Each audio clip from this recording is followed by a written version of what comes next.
Okay, our next speaker is Francois Adoue. He will be kind enough actually to do the presentation on behalf of myself as well. And the presentation is going to be about the training guidelines, the next outcome of the project. As I said before, according to the timetable, anyway, we will have at least 1 hour to discuss in more detail about the outcomes of the program, but please, if you have any immediate kind of reaction or question, at the end of the session, we will have 15 minutes. Hello, so my name is Francois Adoue, and I'm speaking about the guidelines, the training guidelines.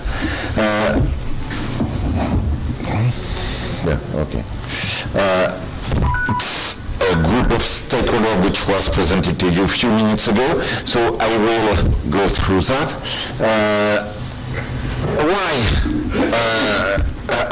How we arrive to these results? First of all, it's an important analysis based on interview. So there are 2 types of interview. First of all,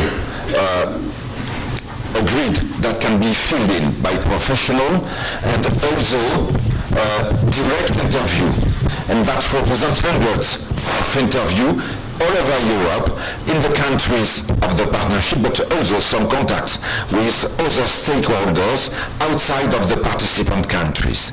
Then we analyze that and we see which are the competencies where there is a gap between the training offer and the needs of the museum or the cultural organization. This is very important. We work a lot on the gap between the training offer and the needed competence in the organization. In this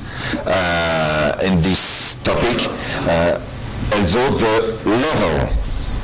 And the level which is needed is very important to be efficient.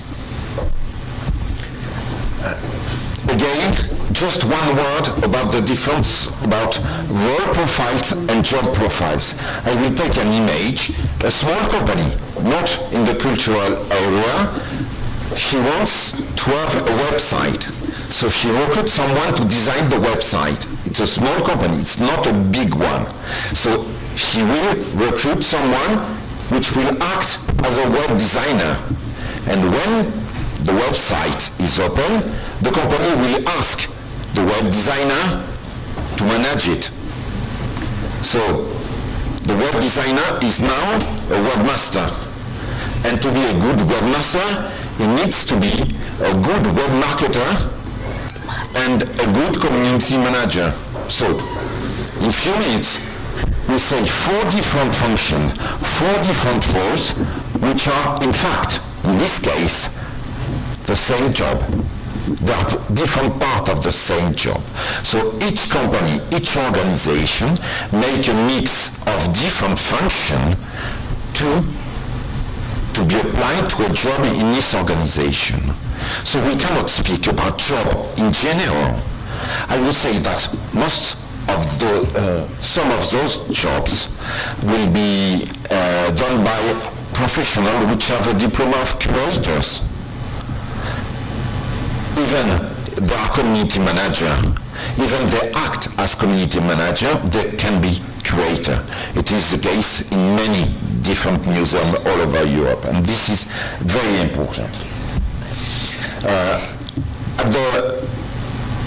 It is important to have a European overview, because in the field of culture, and I would say especially for Greece, there is a lot of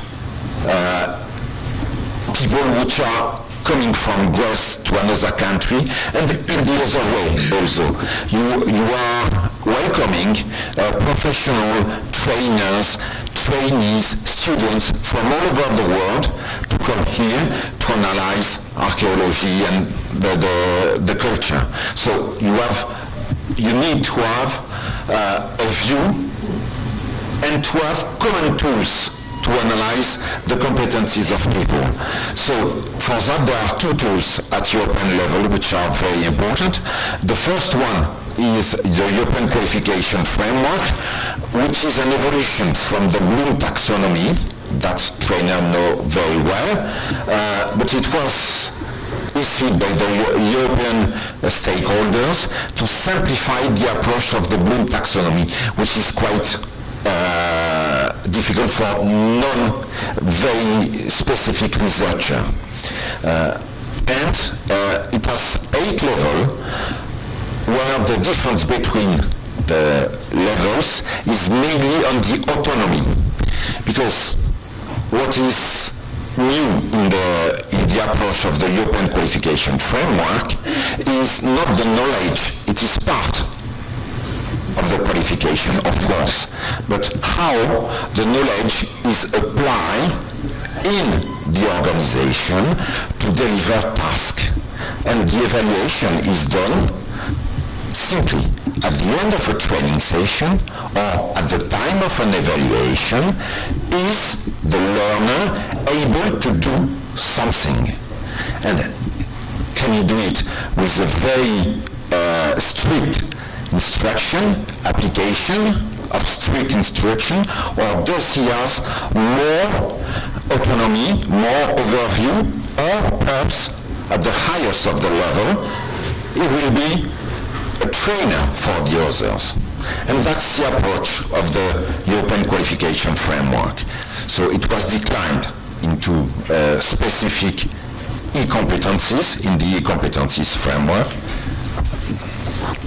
The objective is the transparency and the comparability between countries, because each country has its own national framework, but it is not understandable for the other countries.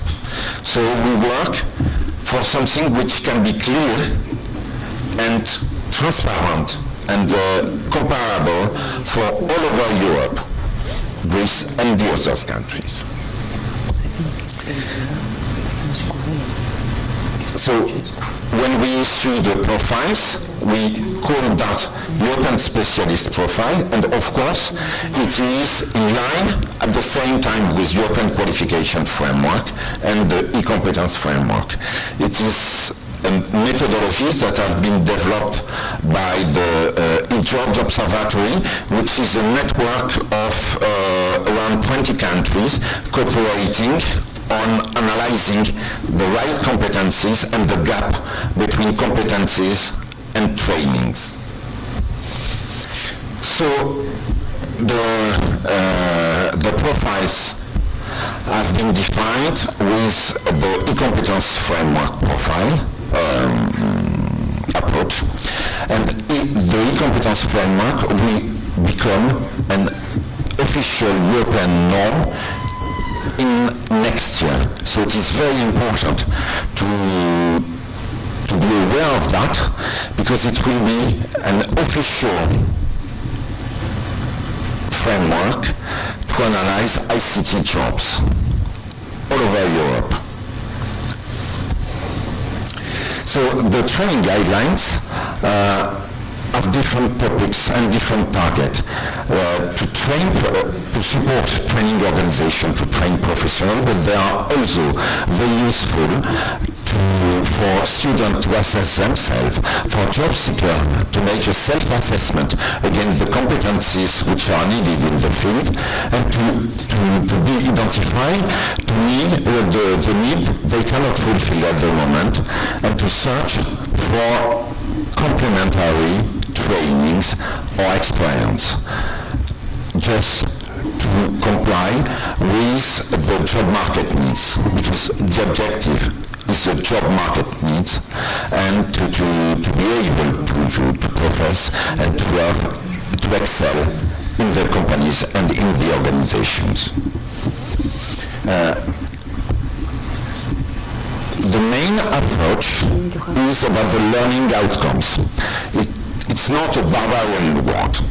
It is at the end of the learning session, the learner is able to do something. It is a totally different approach than in the previous years. We do not speak about content. We speak about, at the end of the session, what the learner is able to do in his daily life. And from that, we design the content. And this is a totally different approach, but it is the only one which can work at European level. Define what the learner is able to do at the end of the training session, and then to define the content to arrive to that, and then also to assess.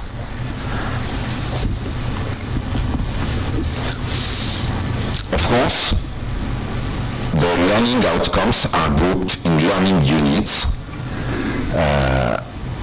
and we also explain you how to write learning outcomes, how to define learning outcomes, and how to organize the training going towards learning outcomes, and the one which are needed in your situation, because there is no strict list of learning outcomes. There are some which have been selected because they are everywhere needed, and that's the core learning outcomes, and we propose you to use them.